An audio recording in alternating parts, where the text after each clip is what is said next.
자, 입추와 말복이 지났지만 폭염은 여전히 이어지고 있습니다. 이런 와중에 코로나까지 재확산되고 있어서 이런저런 걱정들을 좀 낳고 있는데요. 오늘 뉴스와이드 첫 순서로 이 얘기 좀 해보겠습니다. 자, 김승배 한국자연재난협회 본부장 그리고 김경우 인제대 백병원 가정의학과 교수 나와 계십니다. 안녕하십니까? 안녕하세요. 네.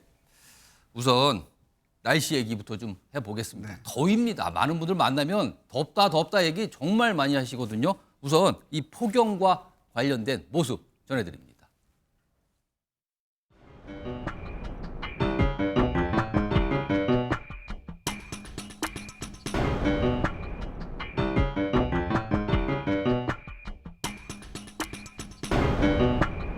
그냥 걷는데도 숨이 턱턱 막히고 땀이 계속 줄줄 나는 것 같아서 좀 아이스 커피를 좀 마시면서 다니고 있습니다. 고기압권에서 당분간 폭염은 지속되겠고 낮 동안 기온이 오르면서 불안정이 증가한 지역에서는 천둥번개를 동반한 강한 소나기가 오는 곳도 있겠습니다.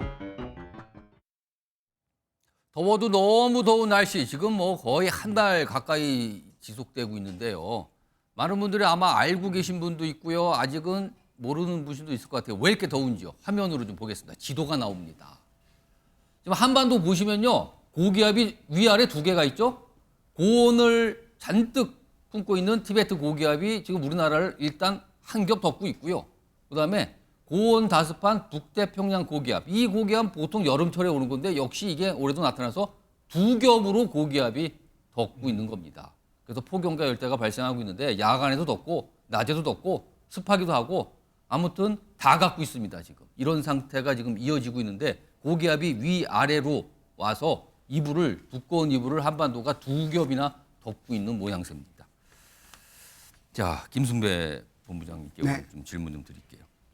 올해 이렇게 고기압이 두 개가 겹쳐진 네. 현상, 이게 나타났는데 좀 특별한 이유가 있습니까? 이게 내년 이후에도 계속 간다고 봐야 되는 겁니까? 그렇습니다. 이제 원래 더운 이유는 이제 우리나라가 여름철이기 때문에 그래서 덥습니다. 그러니까 예. 일본이 여름이기 때문에 덥고요. 그러면 매년 그 이제 여름과 비교를 하거든요. 예. 그 2018년 여름을 기억하실 텐데 낮 기온이 33도 이상인 폭염 일수, 또 밤 기온이 25도 이하로 떨어지지 않는 예. 열대야 일수가 가장 많았거든요. 2018년. 2018년. 그 다음이 이제 1994년 여름이었는데요. 예. 올해 이게 이제 기록을 깰 것 같아요. 그래서 폭염 일수는 뭐 분명히 2018년이 많을 것 같은데 이미 오늘 그 서울의 열대야 일수가 25일째 지속이 됐는데 예. 같은 기간 그러니까 8월 14일 5일까지 작년 그 더웠던 2018년 여름과 비교해 보면 예. 그때는 26일 연속이었거든요. 이제 하루 있으면 이제 깨질 것 같고. 그렇습니다. 그래서 올여름 날씨에 그러니까 원래 1942년도 그때는 지구온난화 이런 문제가 없었던 42년도에 예. 대구에서 8월 1일 날 40도 기록이 있거든요. 예. 그러니까 우리나라에서 나타나지 않을 기온이 나타나고 있는 건 아닌데 뭐가 달라졌냐? 확실히 더 어떤 폭염일수, 열대일수가 예. 많아졌습니다. 그리고 밤 기온이 습도가 높은 그런 어떤 현상이 다른 여름과 이례적이다 이렇게 보여집니다. 그러면은 사실은 과거 여름에 제가 기억하기에는 북쪽에서 내려오는 고기압은 없었던 걸로 아는데 올해는 좀 생겼거든요. 이건 왜 그런 겁니까? 그거는 이제 티벳 고기압이라고 그래서 티벳에 눈이 더 많이 덮여 있느냐, 그러니까 눈이 많이 내려서 겨울 내에 예. 그 눈이 녹는 게 늦느냐 빠르느냐, 적게 내렸으면 빨리 녹을 테고 많이 내렸으면 이제 늦게 녹을 텐데 그 눈 덮임에 따라서 우리나라까지 일본까지 태평양 서쪽까지 그 고기압이 확장을 하거든요. 그걸 예. 이제 티벳 고기압이라고 하는데 고기압의 특성상 대기를 위에서 누르는 예. 힘이 강하거든요. 그래서 지금 고기압권에서 북태평양 고기압이 이불 하나 덮어 있고 그 위에 또 하나 예. 이불을 두 개 덮어 놓고 계속 밑에서 지금 햇볕이 불을 때는 격이니까 지금 그래서 유난히 더 더운 여름인데 매년 이 티벳 고기압이 이렇게 우리나라를 덮는 건 아닙니다. 예. 그러니까 이렇게 덮는 여름은 분명히 덥게 이제 우리가 느껴집니다. 그럼 과거 더위가 심했던 해에 비해서도 올해는 좀 특이한 현상이 나타났다고 볼 수 있는데요. 지금 방금 말씀하셨는데 지금 더 큰 문제는 열대야입니다. 밤에도 수도권 지역 같은 경우는 거의 30도에 육박하는 날씨가 밤에도 이어지고 있어요. 새벽에도 기온이 안 떨어집니다. 자, 화면 좀 보겠습니다. 보면 역대 서울 기준으로 역대 최장 열대와 이걸 지금 앞두고 있는데요. 1위가 2018년 26일입니다. 그리고 지금이에요. 2024년 2위인데 오늘 기준으로 하면 25일째, 어제까지 25일째거든요. 오늘도 별다른 문제가 없다면 열대야입니다. 그렇다면은 저 기록은 기록을 깨진. 깨게 되는 건데 그러면은 김승괴 네. 본부장님 도대체 이 열대야 언제까지 간다고 봐야 되는 겁니까? 그러니까 이제 그 2018년 여름에도 기억이 나는데 그 처서가 되니까 역시 찬바람이 불어 들어오더라고요. 자, 오늘이 8월 15일인데 이게 깨지려면 북쪽에서 찬 공기가 내려오거나 찬 공기가 내려오면 기온이 떨어지죠. 아니면 태풍이 와서 확 한반도 주변을 예. 이 고기압을 이렇게 깨거나 예. 이제 이래줘야 되는데 오늘 시점에서 당분간 그런 조짐이 나타나지는 그러고 않을 보니까 것으로 올 보여요. 여름은 태풍 얘기가 우리가 없어요 지금. 그것도 좀 특이한 여름인데 예. 근데 지금 최근 한 열흘 사이에 5호, 6호, 7호, 8호 4개가 예.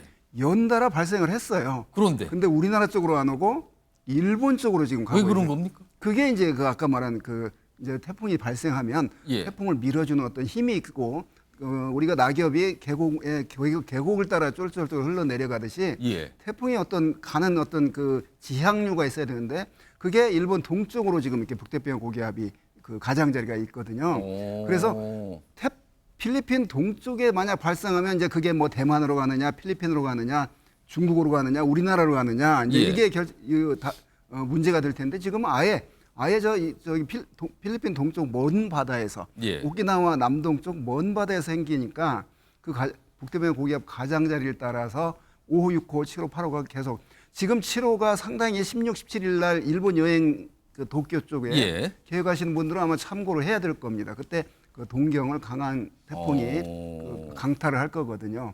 자, 5호는 저 도호쿠 지방 북쪽을 지나면서 상륙해 가지고 이제 약해졌고요. 예. 6호, 7호는 뭐 그냥 세력이 그렇게 강하지는 않았고 지금 6호, 8호가 지금 7호가 동경 쪽을 향해서 가고 있는데 그렇다고 해서 올여름에 우리나라에 태풍이 안 오느냐 예. 절대 그러지는 않고요. 지금 8월 15일이면 태풍은 9월에 더 많이 발생하고 원래 8월에 예, 가장 많이 예. 발생하고 9월에 이제 바닷물의 온도가 1년 중 가장 따뜻한 때가 바닷물 예. 9월이거든요. 그러면 이제 따뜻한 바닷물에서 에너지를 얻어서 태풍이 발생하고 그게 이제 어떤 소용돌이가 강해지면 이제 태풍이 되는데 그래서 지금 현재 발생한 것들은 우리나라하고는 상관이 없는 곳에서 활동을 하고 있지만 예. 앞으로 남은 적어도 한 달 보름 정도는 언제든지 강한 태풍이 우리나라에 올 수가 있습니다. 현재까지는 하여튼 열대야 많고 태풍이 아직 접근을 안 한다. 이게 예. 좀 특이한 여름이라고 볼 수 있겠습니다. 그러니까 태풍이라도 좀 가까이 와야 이 더위가 얼로 물러갈 텐데 지금 고기압 두 개가 한반도를 덮치면서 너무 힘이 세거든요. 네. 그리고 태풍은 열대 저기압이에요. 그러니까 힘이 센 고기압 때문에 이 열대 저기압이 근처로 못 온다. 이런 상황이 되는 건데 가장 중요한 겁니다. 근본적인 질문인데 네. 이 더위 언제까지 간다고 봐야 됩니까? 21일 날이면 오늘도 한 6일 뒤죠. 예.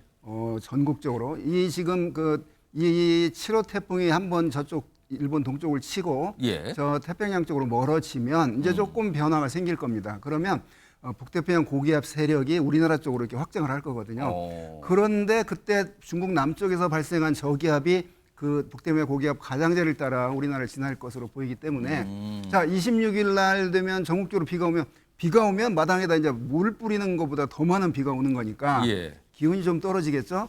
그래서 그때까지는 예. 그런데 그 더운 이 속에서 있어야 되고 그러면 비가 26일 날 오면 이제 완전히 21일 날 예, 21일. 서늘해지냐? 예. 절대 그러지는 않고요. 다시 일시 그냥 그 무더위가 일시 좀 뜸했다가 예. 다시 낮 기온이 33도. 아. 이런 거는 근데 열대야는 아마 그 뒤는 조금 아마 낮을 조금 거다. 낮을 거로 전망을 합니다. 비가 온다면 더 습해지는 게 아닌가 싶기도 네. 하네요. 그렇습니다. 네, 습해지기도 합니다. 네. 자, 이런 가운데요. 더위가 심해지니까 냉방을 잘 갖춘 곳에서야 어느 정도 견뎌냅니다. 그러나 그런 게 여의치 않은 분들 그리고 야외에서 활동하시는 분들은 이 더위에 그대로 노출이 되는 거군요. 그래서 온열 환자 많이 발생하고 있답니다. 화면 보겠습니다. 지금 길어지는 열대야에 온열 질환자도 야간에 발생한다. 지금 8월 11일 기준으로 온열 질환자 숫자가 2,200명을 넘었는데 그중에 27% 거의 30% 육박하는데요.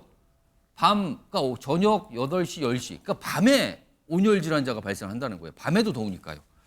자, 이거 관련해서는 김경우 교수님한테 좀 질문 드리겠습니다. 진짜 이거 온열 질환 발생하면 굉장히 위험하다 그러는데 일단 어떤 증상이 날 때 이건 좀 심상치 않다. 이거 온열 질환 같다. 이걸 느낄 수가 있는 겁니까? 어떻게 판단해야 됩니까? 네, 일단 온열 질환 중에서 열탈진이라는 질환의 증상은 우리가 예. 기운이 없고 속이 안 좋고 소화가 안 되고 또 울렁거리고 구토를 한다든지 아니면 너무 힘이 없고 피곤하고 또 두통까지 동반되고 그런 모호한 증상이 생기실 수 있고요. 예. 또 온열 질환 중에서 열사병 같은 경우에는 중심 체온이 40도 이상 올라가게 되면 간세포라든지 콩팥, 혈관, 심장, 폐, 근육 이런 세포들이 다 손상되기 때문에 예. 굉장히 피곤함과 더불어서 이제 심한 경우에는 의식 저하, 횡설수설하거나 반응이 없다든지 그런 의식 저하로도 발생될 수가 있기 때문에 예. 이런 경우에는 조기 치료를 하지 않게 되면은 예. 사망하시는 경우가 많기 때문에 적극적인 초기 응급 치료가 필요한 상황이 되겠습니다. 일단 뭔가 너무 피곤하고 두통이 갑자기 생기면 일단 의심해야 되는데 그러면은 나눠서 좀 제가 질문을 드려볼게요. 만약에 본인이 아무리 봐도 내가 지금 이른바 더위를 먹었다. 이게 온열 질환이잖아요. 네. 이 증상이 나타났다. 그럼 즉각적으로 어떻게 해야 됩니까? 네, 일단은 의식 저하가 있냐 없느냐가 이제 최응급을 예. 결정을 하겠고요. 또 의식은 괜찮으시지만 기저질환이 있던 분들이 너무 컨디션이 안 좋다. 이런 경우에는 우리가 눈에 보이지 않는 겉으로 드러나지 않는 간세포 손상이라는 콩팥 기능 저하라든지 예. 또 심뇌혈관 질환 위험성이 있기 때문에 의료기관을 방문해서 다른 질환에 대한 검사들을 해보시면서 예. 초기에는 우리가 탈수에 대해서는 먹는 물을 통해서 수분을 공급할 수 있지만 예. 심한 경우에는 우리가 주사도 맞고 또 부족해진 전해질을 보충해주는 치료를 해주셔야 되는데 이러한 증상들이 온열 질환 말고도 다른 질병 때문에도 이런 증상이 예. 나타날 수가 있기 때문에 예를 들면 뇌졸중이라든지 심장병이라든지 아니면 요로 감염이나 폐렴과 같은 감염병에서도 예. 이런 증상이 나타날 수가 있기 때문에 이런 질환들이 없는지 하나씩 감별하면서 이런 것들이 없을 때 우리가 이분이 이제 온열 질환이다 이렇게 거꾸로 추정해 볼 수가 있기 때문에 증상이 심하신 분들은 초기에 적극적으로 특히 고령의 어르신이나 기저질환이 있는 분들은 적극적으로 의료기관을 방문해서 검사를 해보셔야 됩니다. 온열 질환 예방을 하는 방법이 좀 있을까요? 그러니까 가장 시원하게 지내면 되는데 요즘에 사실은 에어컨을 또 너무 많이 틀면 또 이게 냉방병이 또 걱정된단 말이에요. 이거 온열 질환 예방법은 좀 어떻게 특별하게 딱 이것만큼 지켜야 된다는 게 좀 있습니까?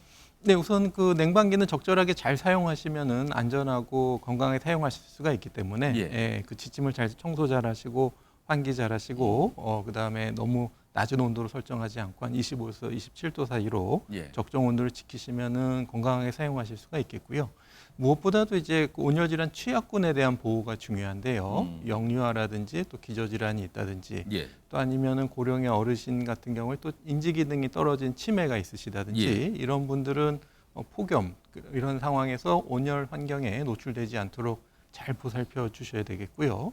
또 아무리 건강하신 분이라고 하더라도 특히 이제 5, 60대 특히 야외에서 또 이렇게 노동하거나 작업하시는 분들은 굉장히 취약하실 수가 있기 때문에 이런 분들에 대한 근무 수칙을 잘 지켜주셔야 되겠고 또 논밭에서 이제 혼자 일하시다가 응급 상황이 올 때 혼자 계시면은 응급 구조가 어렵기 때문에 반드시 같이 하시면서 서로 상대방의 건강 상태를 잘 보살펴 주셔야 되겠고요.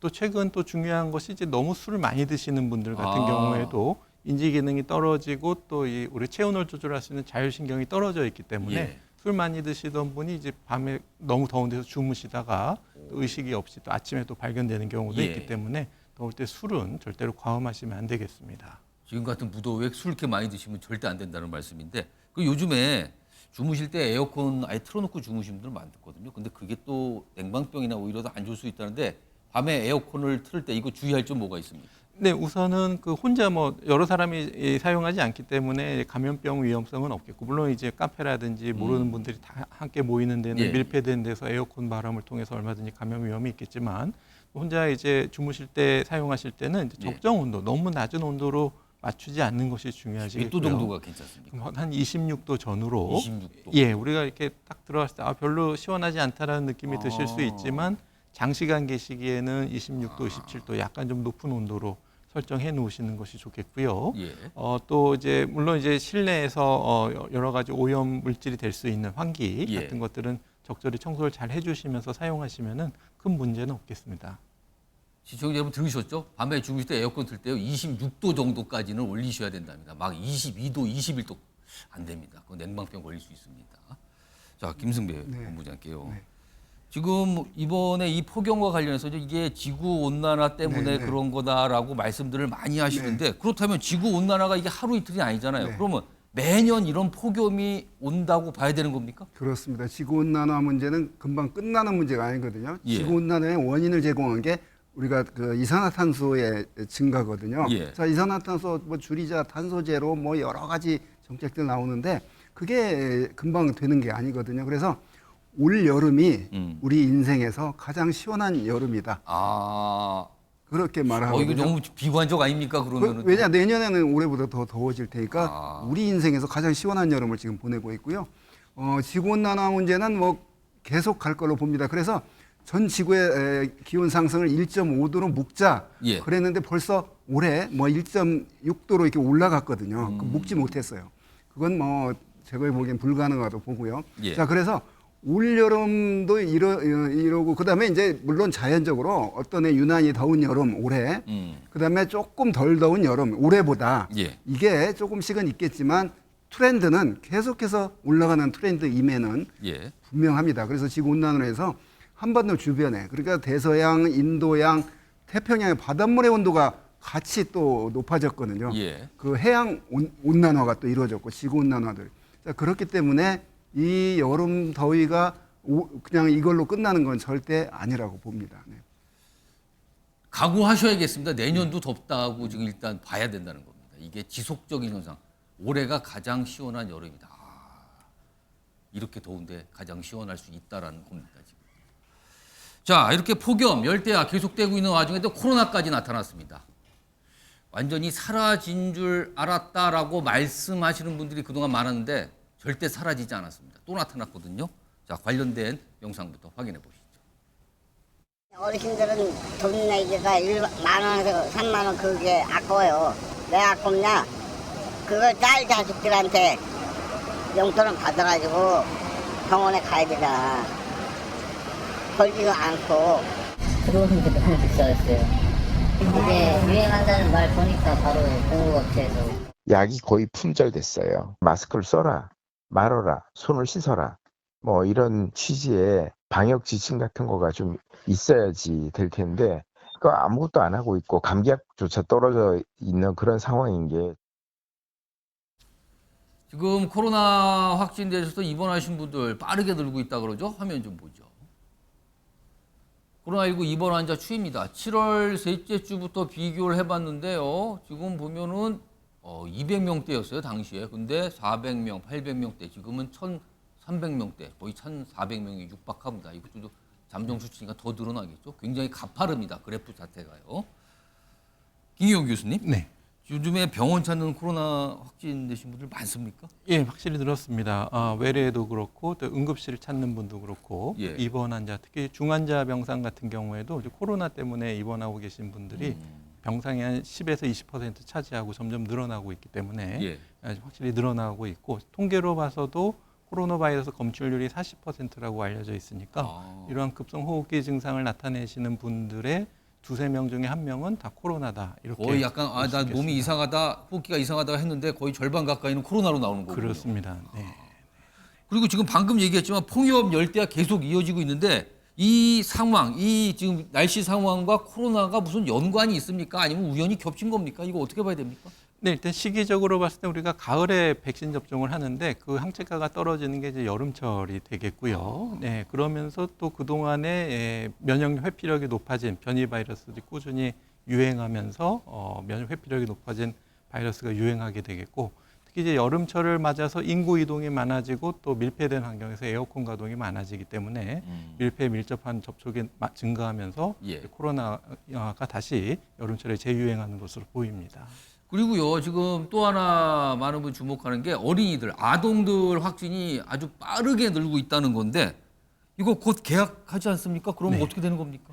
그렇습니다. 특히 어린이들은 예방 접종률이 떨어지기 때문에 상대적으로 코로나에 잘 걸릴 수가 있는데 개학하게 되면은 이제 학생들 간의 전파가 많아지겠고요.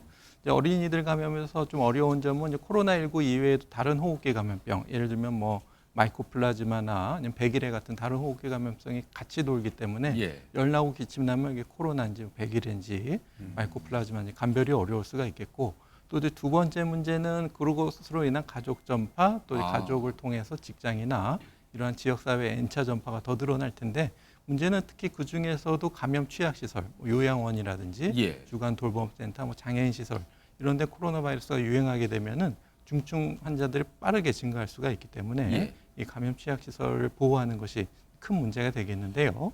우리가 이제 유행 곡선을 이제 정점을 기준으로 이제 어떻게 나타나냐에 따라 다를 수가 있겠지만 예. 우리가 보통 대칭적으로 나타난다고 보게 되면은 정점을 중심으로 해서 또 나머지 절반이 또 많은 분들이 감염될 위험성이 높기 때문에 여전히 정점을 찍고 나서도 계속 감염 확진자들은 계속 많을 것으로 예상이 됩니다. 우리가 몇 년 됐죠. 이제 코로나19라는 게 처음 등장할 때는 굉장히 이제 증상이 심하고 이제 사망하시는 분도 나오고 막 이랬단 말이에요. 그때에 비하면 지금 코로나 변이 바이러스는 뭐 증상이 이렇게 심하지는 않다는데 그래도 여전히 노약자나 만성질환한테는 굉장히 위험한 거 아닙니까? 그렇습니다. 뭐 지금 유행하는 변이는 다행히 이제 오미크론의 하위 변이이기 때문에 새로운 큰 변이는 아니지만은 여전히 고령의 어르신들에게는 치명적일 수가 있겠고 그러니까 자료가 있는 2023년 1월에서 8월의 통계를 봤을 때는 70대의 치명률은 0.16% 예. 그리고 80대는 0.73%로 알려져 있기 때문에 물론 아주 높다고 할 수는 없지만 1000명 중에 뭐 한두 명 또